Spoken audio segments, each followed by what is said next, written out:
Hey there folks, Wrel here. Today we're going to be digging into No Man's Sky, and the time of this review is a little bit less than a week after launch, where the internet has had to endure some of the most idiotic behaviors human beings could possibly have come up with in response to the release of a video game. It's been mind-blowingly bad, and if you don't believe me, Jim Sterling did a good video on it in his typical Jim Sterling fashion.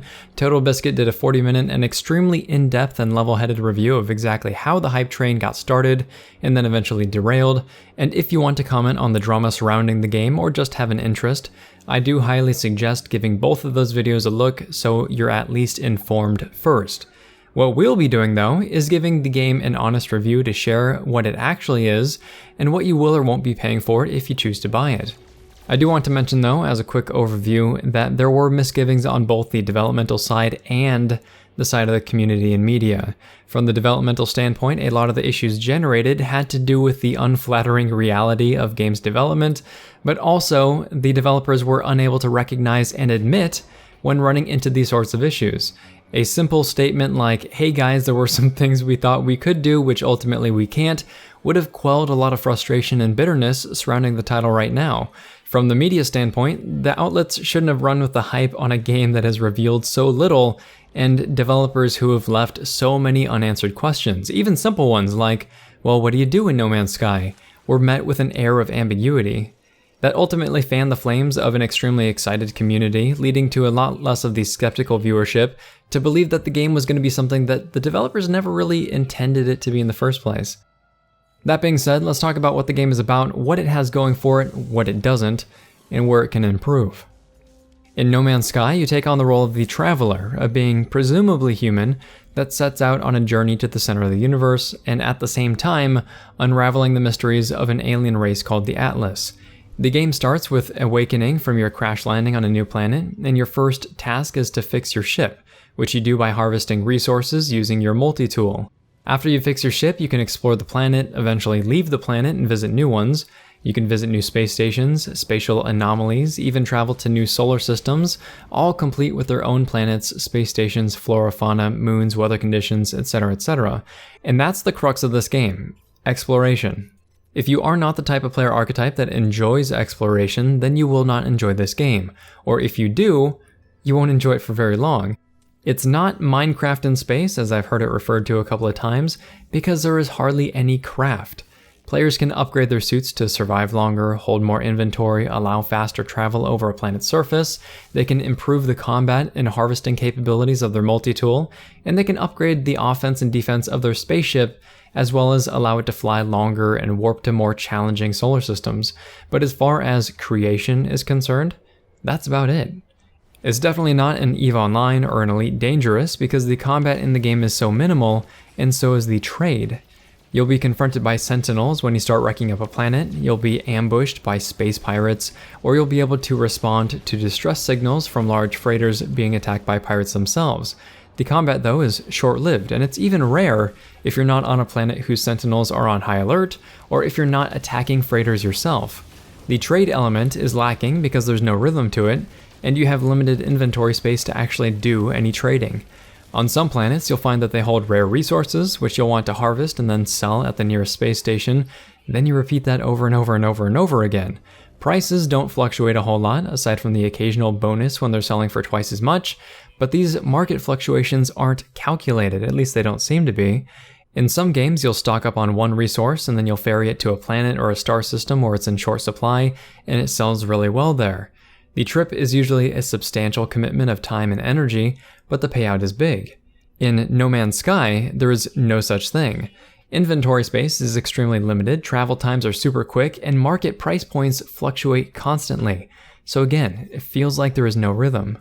There are a few alien factions with whom you can increase or decrease your standing, but ultimately that serves as either a plot device or a progression gate.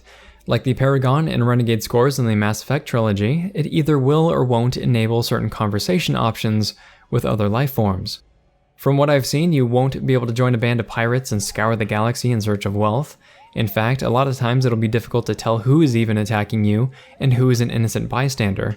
And Atlas forbid you accidentally hit a good guy while near a space station, they will light you up. Fortunately, or unfortunately, death in this game isn't too consequential because while you will temporarily lose your ship's cargo, you can always recover it from the side of your corpse. You won't lose the ship itself, or even lose technology, progress, or money. The worst thing that really happens is that you'll have to repair a part of your ship. The vast majority in No Man's Sky is spent discovering, harvesting, and surviving.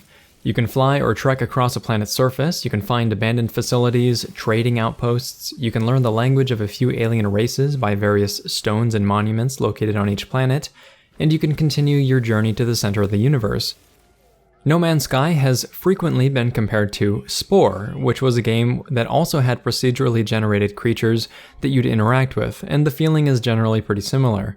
Though in No Man's Sky, almost everything is procedurally generated. That means that there are practically an infinite number of solar systems to explore, again, all with procedurally generated planets, flora, fauna, etc.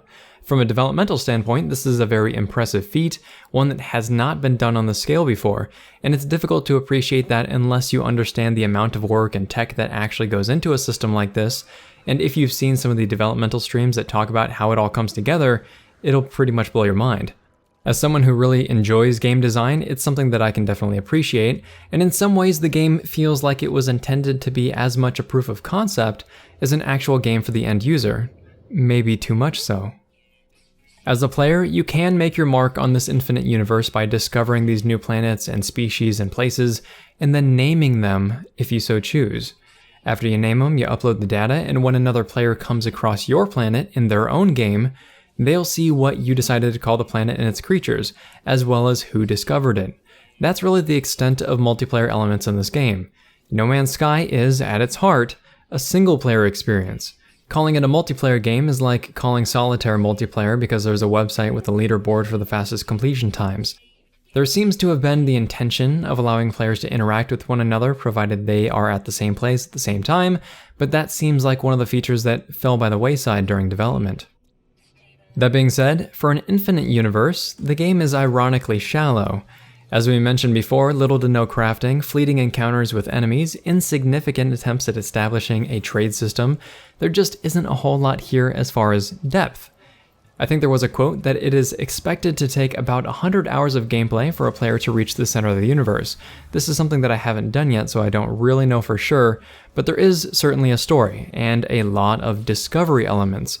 But at the same time, it's the infinite universe that ultimately makes discovery feel so inconsequential after a while. Whether or not this is actually worth the price tag is completely up to you.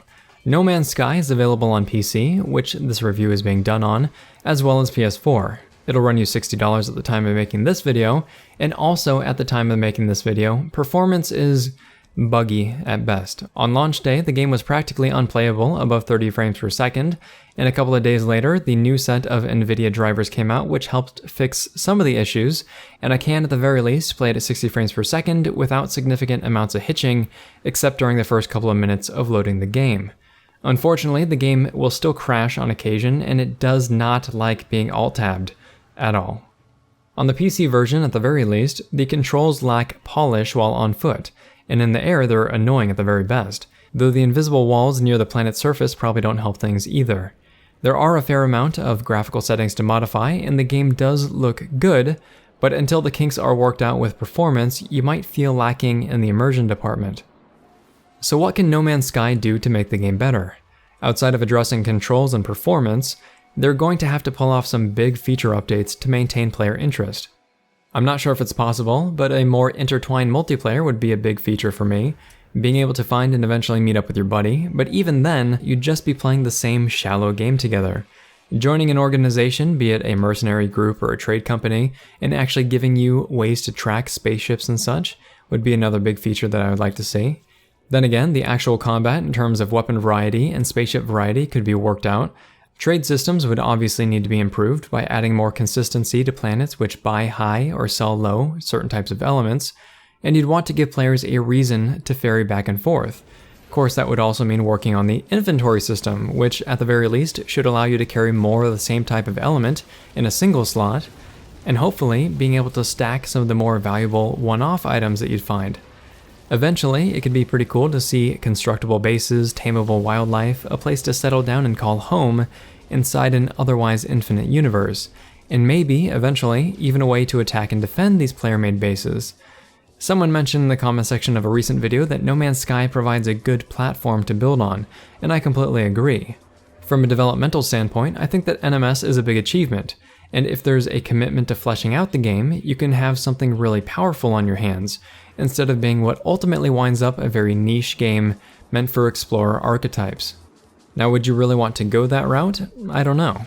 There's something to be said about maintaining the artistic integrity of a game, and at its core, the game is beautiful, it's awe-inspiring, and it's a very unusual experience in a lot of ways, but they also have the baseline features which just need expansion, many of which were actually implied to exist in early showings of in-game footage. I fully believe that you can avoid going full EVE or full Elite Dangerous and still get a game that caters to more types of players while increasing the value for those who do actually enjoy No Man's Sky in its current state. If this video has been interesting, helpful, or entertaining, please feel free to like, subscribe, tell your friends about the channel, and if you have any thoughts on No Man's Sky, go ahead and share them in the comment section down below.